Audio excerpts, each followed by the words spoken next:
What's up mga kababayan? News That Matters here. Dito sa video natin ngayon ay ating panoorin o pakinggan itong mga nagbabagang balita. Estilong bulok na ang ginagawa di umano ng mga bangag dahil sa patuloy na paninira ng mga ito sa slate ni Tatay Digong, na ngayon ay nangangatog na kanilang tuhod sa kung paano nila dadayain di umano ang nalalapit na midterm election. Grabe talaga. Nawika ni Kaado wala na talaga sa katinuan itong si Bonget o wala ng institutional memory dahil sa hinahayaan niya di umano na magamit siya ng mga oligarko at elitistang grupo na nakapaligid sa kanya. At kitang-kita ngayon na desperado na sila sa kung paano siraan ang kanilang kalabang kampo na Duterte para kunin ang simpatsya ng taong bayan. Ay nako, buti na lamang talaga hindi tayo engot at alam naman natin na black propaganda ang ginagawa ng mga bangag. Kung kaya naman ang wika ni Kaado na itong darating na senatorial election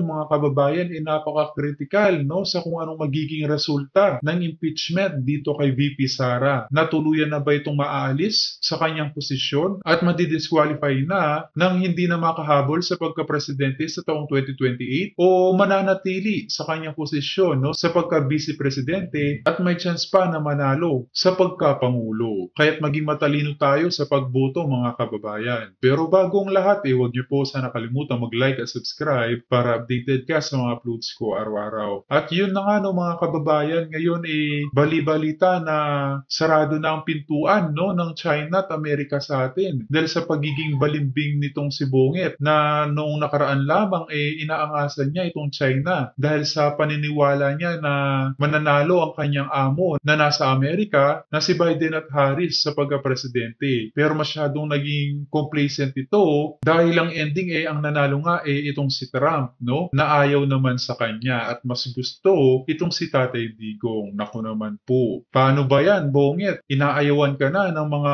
naglalakihang bansa na Amerika, China at Russia. Kung kaya naman hindi ko na patatagalin pa, ito na ang buong video. Hindi ba nila nakita noong 2016? Despite formidable of odds, impossible dream, ay hinalal ng tao by a direct vote si Rodrigo Duterte. At naulit yan, doblado pa nitong 2022. 32 million votes for the Vice President Sara Duterte. So yan po ang kanilang mga positioning, mga posturing. Ano po yan? Estilong bulok na po yan. Those are things of the past pagdating sa mga national position. In fact, nangangatog na ang tuhod ng mga sa inendorso nila sa ilalim ng kanilang kupungan. Dahil definitely, ang negative vote will hit all the candidates of Marcos. At palagay ko, pati nga si Amy ay baka mahawa pa dyan, kaya isa-isa na nakikipagkaibigan pa kay Sara Duterte. Pero pagdating dito kay Pastor Kibuloy, nobody running for this election has been harmed to the level that Pastor Kibuloy has been harmed by the authoritarianism, by the state police. At yan, saksi ako dyan dahil 16 na araw akong nagtyaga dyan sa Liwasang Bonifacio, kasalukuyang ginugurgur ang Kingdom of Jesus Christ sa Davao City. Kaya kung sila ay magsasalita ng mga masasama, hindi na huyan ang kailangan ng taong bayan ngayon. Ang taong bayan ngayon ay naghahanap ng pag-asa. Ang taong bayan ngayon naghahanap ng kapayapaan. Ang taong bayan ngayon ay galit sa korupsyon. Ang taong bayan ngayon, alam nila na ang ginagugol ng mga Marcos, Araneta, Romualdez ay pera ng sambayanan. Kaya padating na po tayo sa time of reckoning and definitely God will save the Philippines. Opo, and gaano po kahalaga sa isang public official na maging patas po at hindi husgahan? Kasi doon sa kanyang naging pahayag, parang guilty na ang kanyang turing po. At alam naman natin kung sino po yung kanyang pinatutungkulan. At nabanggit din niya na wala daw bahid ng dugo. Pero kung mapapansin, may aligasyon naman doon sa mga kanyang mga ilan sa mga kumakandidato sa ilalim ng kanyang lineup. Wala naman kasi. Wala naman kasing desisyon na ang ating Pangulo. Hindi niya ba napapansin naku, ikaw ay isang Pilipino, yung mga ginagawa niya lately, no? Lalo na after the Iglesia ni Cristo rally, ay hindi na pwedeng manggaling sa isang Pilipino. Ang ating pong Pangulo ngayon ay isang napag-uutusan na lamang at tumatanggap ng instruksyon mula Naku, sa isang banyagang bansa. Sino ba naman ang wala sa sarili? Ha? Nakita ko si Sandro. Ha? Sino ba naman ang wala sa kanyang sarili na mag-a-advise na constitutional duty mo, anak, yan. Kaya gampanan mo yan. Ang alam ko dyan, it is, it is a decision whether what you're doing is right or wrong. Every decision, every vote by a congressman, more than anything else, besides being political, ay dapat pag-aralan ng mga moral implications. Pero ano ang kanyang ginawa? Itinulak niya ang kanyang anak para ang maging rason ay emosyonal, para ang maging rason ay paghihiganti. Definitely, taliwas yan sa katuruan natin sa Biblia. No? Yan ay taliwas sa Kristyanismo. Kung talagang ang tingin nila kay Sara Duterte ay kaaway, kung ang tingin nila kay Pastor Kibuloy ay kaaway, ano ang tinuturo ng ating pananampalataya dyan? Love your enemy. At huwag mong gamitin ang power mo para pagsamantalahan ng kahinaan, lalo na ng karamihang mahihirap. Ang nangyayari ngayon ay wala ng katinuan. No? At alam naman natin kung bakit. At ito ay script, no, na binabasa na lamang ng ating Pangulo. Itong, ano ba issue niya kay Pastor Kibuloy in the first place? Hindi ko maintindihan kung anong issue ni Marcos Jr. kay Pastor Kibuloy. Ako'y naniniwala na hindi naman personal, kundi siya'y napag-uutusan lamang ng isang pwersa na hindi siya makatanggi. Alam niyo, sapol at sapol, talagang ang galit sa ating sa Pastor Kibuloy ay hindi naman Pilipino, kundi yung mga Amerikano na nalalaso ng pag-iisip ng iilang Filipino-Americans dyan, no? Na itong taong ito, itong spiritual leader na ito, ay dapat huksain, no? Ay dapat pabagsakin dahil siya ang pinakamatibay na isang haligi ng former President Duterte. So, yung mga naninira sa kanya, yung mga nagbi-build up ng kaso sa kanya, ang naging instrumento ng mga taong galit kay Duterte para ibaling ang kanilang paghiganti kay Pastor Kibuloy. At sa nakita naman natin, never in the history of our country has anybody in a provincial setting nagpadala ng 3,000 mga kabansa pulis para arestuhin lamang ang isang tao. Aba, ay miski na si Marwan, yung natatandaan nyo ba yung SAP 44? Walang libong tao na pinadala ron ng ating gobyerno para arestuhin yung pirata na yun, yung terorista na yun.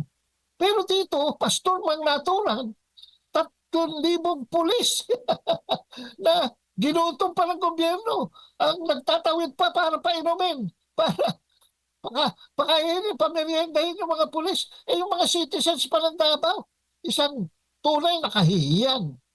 Kaya, Opo. alam niyo, ang spiritual import ng eleksyon na ito ay napaka-importante. And it is Pastor Kibuloy who is the embodiment of this Christian principle. At saka pangit lang pakinggan kaado na itong si Pastor Kibuloy ay isa sa mga tumulong kay Bonget pero ang binalik niya ganyan pa, no? Na ngayon sinisiraan pa niya at tinawag na bulaang propeta di umano. Grabe. Kahit na ikaw na ordinaryong mamamayan alam mong hindi disente ang pagtawag na ganun, no? Dapat may respeto ba din? Pero anong nangyayari dito kay Bonget? Sumusobra nata sa kabangagan. Kaya kayo mga nakikinig, no? Kung kayo'y boboto ni isa sa kandidato ni Marcos, ha? Kung gusto nyo, isa, exception. Dalawa, exception. Pero hanggang doon na lamang. Tigilan nyo na. Dahil ang issue sa eleksyon na ito ay whether the Senate will convict Sara Duterte or not. Si Sara Duterte ho ang issue sa eleksyon na ito. Pag kayo'y nag-elect ng majority, mga kabansa, at ito seryoso, na consequence ng magiging boto nyo. Ay, iboboto ko si ganun. Dahil Tito Vic and Joey yan. Ay, iboboto ko si ganun.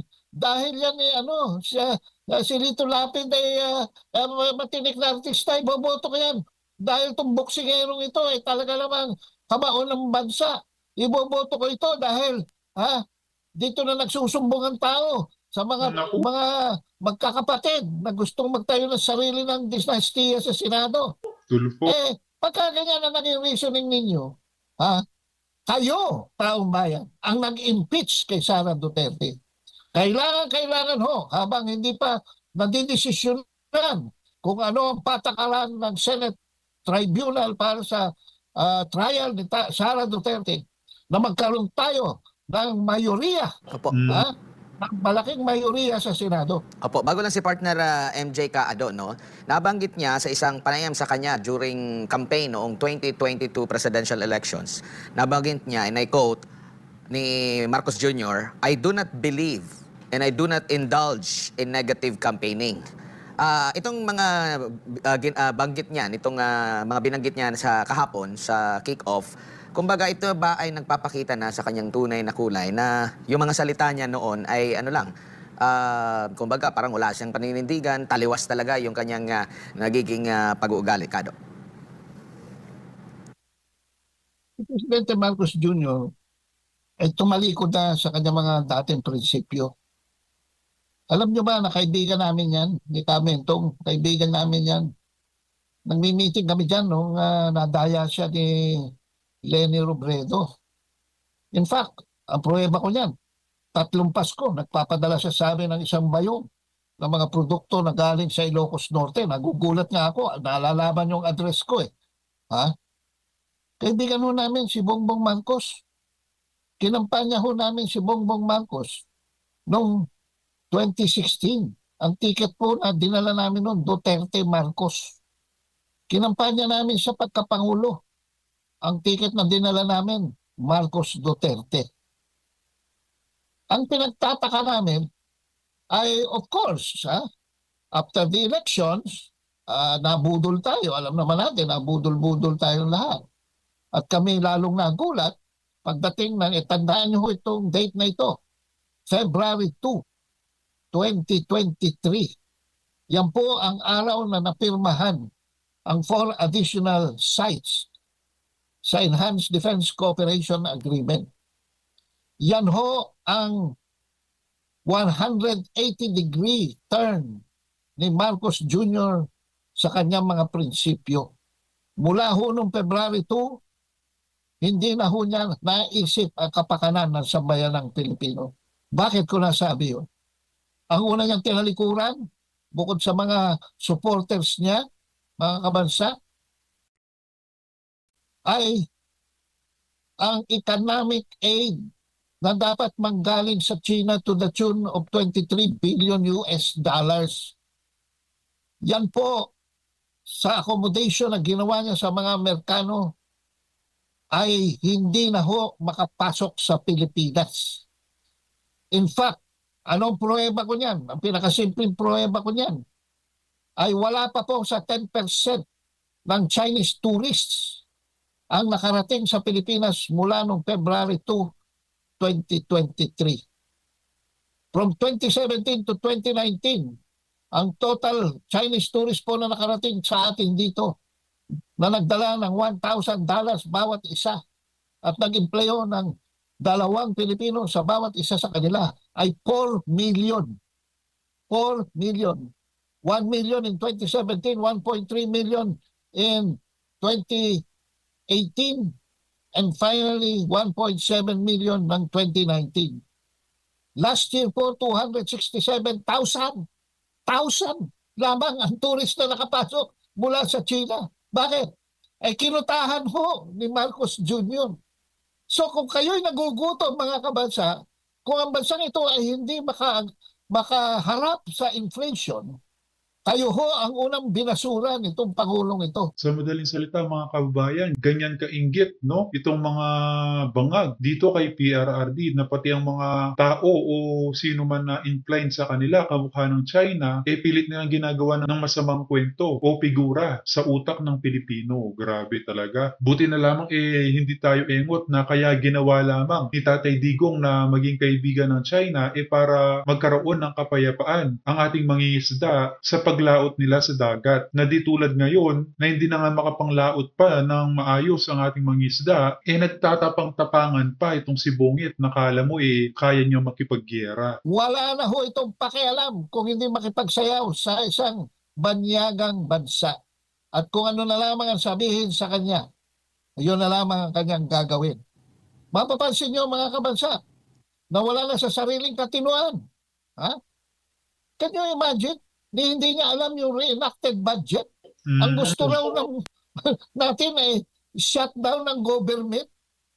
Aba, nasaan yung talinong pinakita niya sa amin nung sinusuportahan namin siya sa protesta niya sa Comelec? Ha? Nawala ho.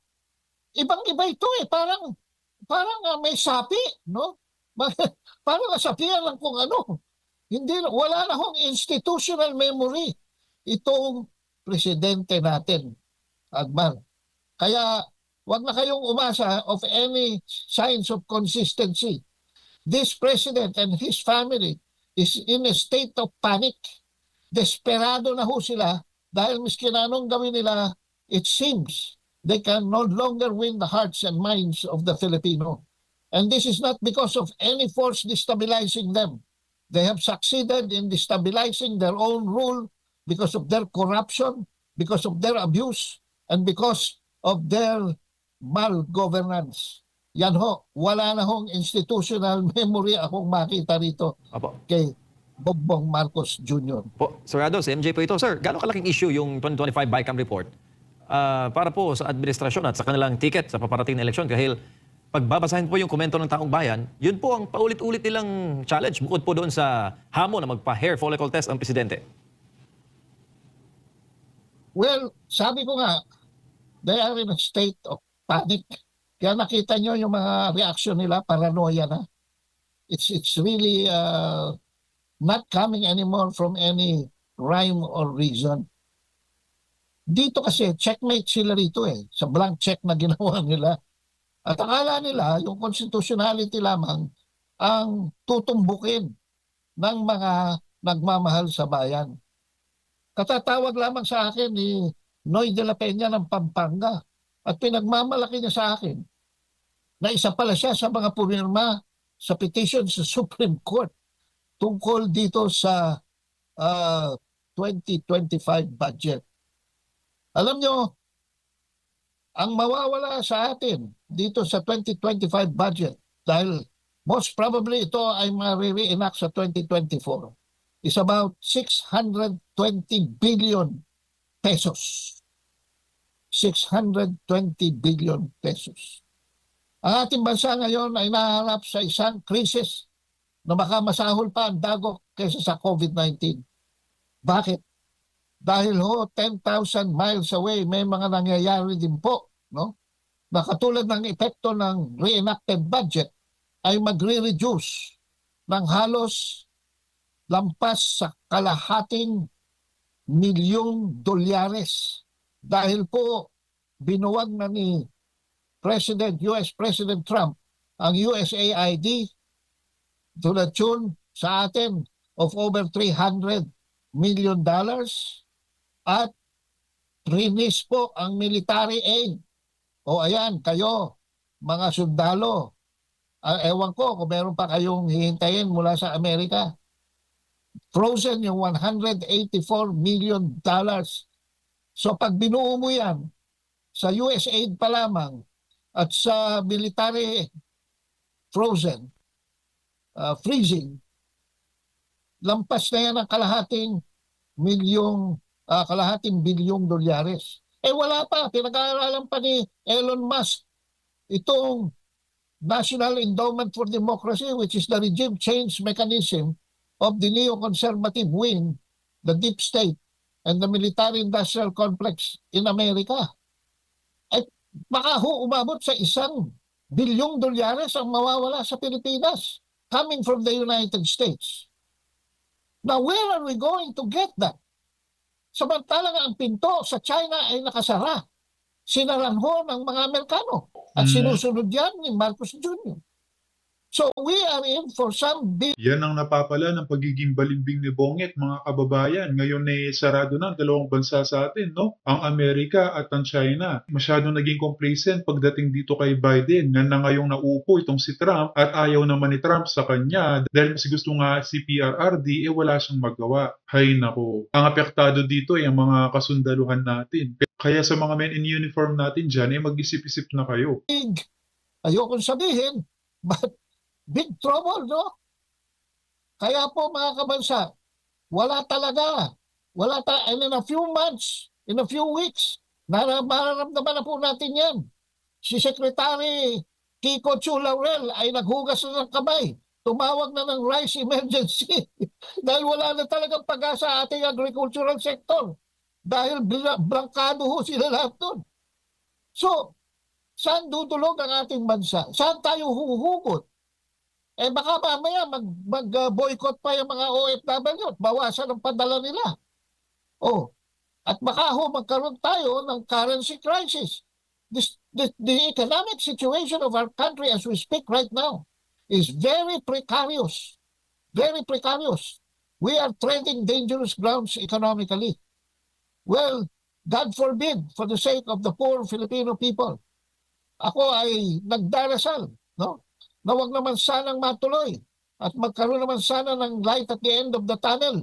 And as we approach February 22 to 25, this might be a good timing for all those who can do something about it to already effect and pressure this president to resign para isang kompetenteng Pangulo, isang Pangulo na sober, isang Pangulo na determinado, isang Pangulo na marunong sa batas, isang Pangulo na matapang at handang humarap sa panganib ay dumating na because this is the 39th anniversary of EDSA Revolution. Ayan ang aking dasal. Wag na sanang dumating ang Marso na nandiyan pa sa Malacanang ang mga nanggigipit sa sambayan ng Pilipino. Sir, ano sa tingin niyo yung mga investigasyon ngayon sa mga social media influencer na pinatawag po sa House Tricom? Marami nagsasabi na ito'y paglapastangan sa karapatan po natin na magpahayag ng ating pong sariling mga opinyon at sariling mga pananaw kaugnay po sa kanilang duties and responsibilities bilang mga lingkod bayan. Yan na nga ba ang sinasabi ko tulad ng kanina, no? Na parang lahat ng ginagawa nila pupunta sa bangin. No? Kasi kung talagang tama ang pag-iisip mo, why will you alienate these people na galit na sa inyo? Dapat nga suyuin ng mga yan eh. No? At the way to suyo the adverse bloggers is to show some projects, to show some alleviation sa nangyayari sa atin ngayon. Hindi yung head-on collision. No? Kaya nga, ako'y naniniwala na ang nagdidesisyon ngayon para sa ating bayan ay hindi pwedeng maging isang Pilipino. Dahil lahat na yata ng para sa bayan ay hindi na isa sa alang-alang. Klaro, ang Pulse Asia Survey na 72% ng mamamayan considers as the most urgent national concern is combating inflation. Pero nasaan ang atensyon ng gobyernong ito? Ang executive nandyan sa South China Sea. Pilit nilang sinusundot ang puwet ng dragon. At nagkakagastos tayo dahil nagpapatrolya tayo doon sa labas na ng ating teritoryo. At pinaniniwala pa tayo na mga katulad ng unggoy nila, ditong si Jay Tahiela, na dapat ipaglaban natin ang hindi atin. At doon sila nag-aaksaya ng gasolina, krudo, oras, para magpatrolya sa mga lugar na wala naman tayong pakialam. Samantalang legislatura, ang daming pwedeng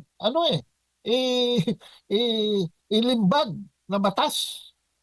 Nandiyan ang pagtaas ng kuryente na sumasakal sa lahat ng pamilya mula Luzon, Visayas at lalo na sa Mindanao.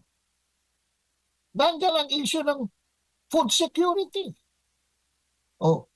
Nandiyan ang issue ng katahimikan sa ating mga lansangan.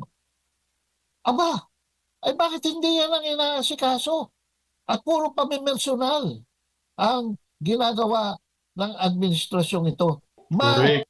Punta man sa... Tapos kapag sinasaway mo, no, binibigyang reaksyon mo ang mga winiwika nila, minamasama pa nila. Halata naman masyado na inuuna nila ang pamumulitika sa mga Duterte kaysa pagtuunan ng pansin ang mga nangyayaring kahirapan sa ating bansa. Tigil-tigilan mo nga yung paghihit-hit mo ng pulburon, bungit, baka sakaling tumino ka pa. Sa executive, malugar man sa legislative. No?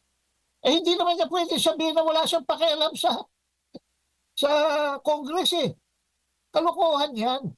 Because the President is the Chief Executive of this nation. Pangalawa, pinsan niya yung Speaker. Waiter ni Lisa Araneta yung Senate President. Anong sinasabi nila? Na the independence of the legislative. Ay, sus Marios. Huwag na tayo maglokohan. Bistado na tayo ng sorbitero, ng tricycle driver, ng kutsero, ng lahat ng mga simpleng tao. Alam na kung anong ginagawa nila. So, itong pagtawag ng mga vloggers is yet another suicidal strategy. At kung ikaw ba ay Pilipino, yan ang gagawin mo? Hindi. Kaya nga, again, I'm going back to my prognosis na hindi na ho presidente natin at hindi na ho Pilipino ang nagdidesisyon para sa bansang ito. Opo. Kung sino man ang namumuno ay utusan na lamang. Correct. Kado, balikan ko lang yung sa impeachment at yung patutsada niya kay Pastor Apollo C. Quiboloy. So kung ganun pa na ang tingin niya, guilty na, no? Yung sinasabi niya dun kay Pastor Apollo C. Quiboloy. So talagang kapanipaniwala yung sinasabi na alam niya at pabor siya dito sa impeachment ng pangalawang Pangulo kasi lahat yun, mga akusasyon pa naman pero kung pagbabasehan mo dun sa kanya mga naging pahayag, talagang siya ay naniniwala na dapat may impeach ang pangalawang Pangulo. Anong take mo dyan, Kado? Alam mo, from the very beginning, hindi naman ako naniwala na yung sinabi niyang this will cause a storm in a teacup ay siya talaga yung nagsasalita. I mean, bakit niya sinabi yun? It must have been one of his lucid moments. That was an exception because that was presidential. That was statesmanship. At in fact, ginamit pa yung linya niya na Iglesia ni Cristo. But what happened after? Kaya, alam mo, sabi ko nga, this is political suicide Kasi kung meron kang babastusin na tao, binastos mo na si Pastor Quiboloy, binastos mo na kay OJC. Aba, parang gawin mo yan kay Brother Eddie Manalo. Hindi naman.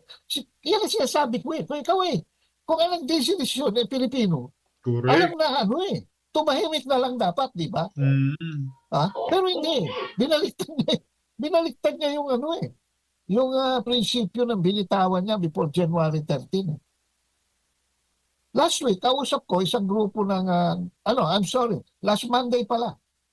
Kausap ko isang grupo ng mga Iglesia ni Cristo dito sa Quezon City.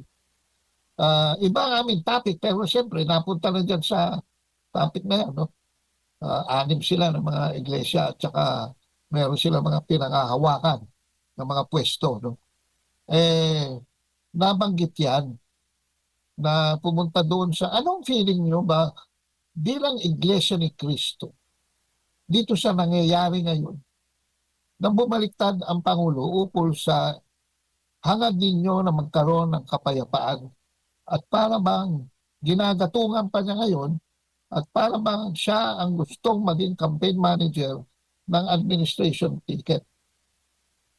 Alam mo, sabi sa akin ng mga INC, nako Kaado, ewan ko lang sa lokal pero sa nasyonal, markado na ho.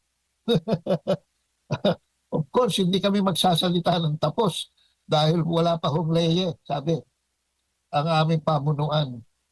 Pero sa local ho, lalo na yung bumoto ng 250 na yan, ay sentensyado na ho sa puso namin yan. So, yan ang sinasabi ko no? Bakit nangyayari ito? Sino ba ang Diyos ng kaguluhan? Who is the God of confusion? Ayan, sa Biblia yan. The God of confusion, hindi pwedeng maging ang Diyos Ama. Hindi pwede because our God is a God of order. He created the universe and order in the universe. In fact, His righteousness should be our righteousness.